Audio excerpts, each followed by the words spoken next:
Penguin presents Middle England by Jonathan Coe. Read by Rory Kinnear. Merry England. In the century's last decades, British as a self-description began to offer something else. It had room for newcomers from abroad, and for people like me who found its capaciousness and slackness attractive. Here was a civic nationalism that meandered pleasantly like an old river, its dangerous force spent far upstream.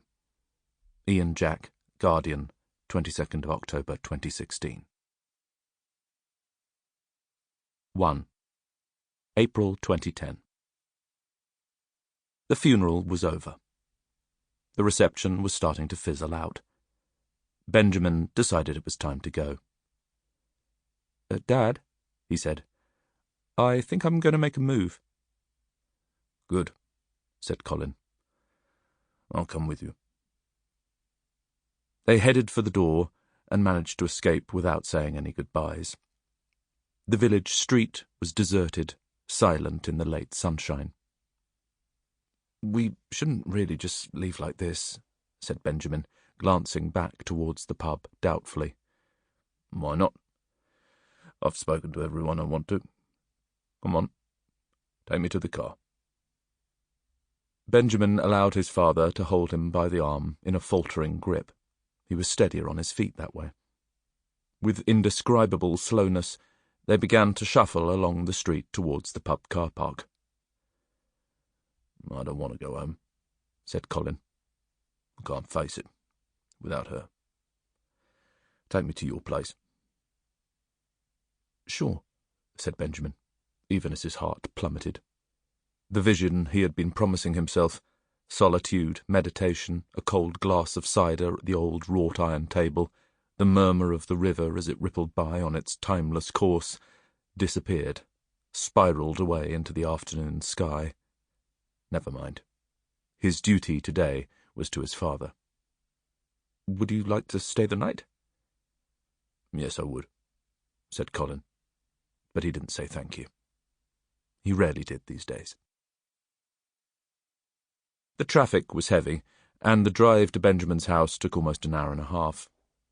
They drove through the heart of Middle England, more or less following the course of the River Severn, through the towns of Bridgnorth, Alveley, Quat, Much Wenlock and Cressidge, a placid, unmemorable journey where the only punctuation marks were petrol stations, pubs and garden centres, while brown heritage signs dangled the more distant temptations of wildlife centres, National Trust houses and arboretums in front of the bored traveller.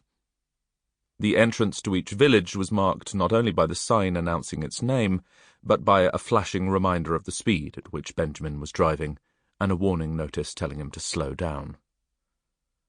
They're a nightmare, aren't they, these speed traps? Colin said. Buggers are out to get money from you every step of the way. Prevents accidents, I suppose, said Benjamin. His father grunted sceptically.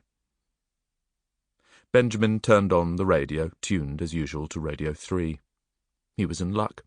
The slow movement of Fauré's piano trio. The melancholy, unassuming contours of the melody not only seemed a fitting accompaniment to the memories of his mother that were filling his mind today, and presumably Colin's, but also seemed to mirror, in sound, the gentle curves of the road, and even the muted greens of the landscape through which it carried them. The fact that the music was recognisably French made no difference. There was a commonality here, a shared spirit. Benjamin felt utterly at home in this music. Turn that racket off, can't you? Colin said. Can't we listen to the news? Benjamin let the last 30 or 40 seconds of the movement play out, then switched to Radio 4. It was the PM programme, and immediately they were plunged into a familiar world of gladiatorial combat between interviewer and politician. In 1 week's time there would be a general election. Colin would vote Conservative, as he had done in every British election since 1950, and Benjamin, as usual, was undecided, except in the sense that he had decided not to vote. Nothing they were likely to hear on the radio in the next 7 days would make any difference. Today's big story seemed to be that the Prime Minister, Gordon Brown, Sample complete. Ready to continue?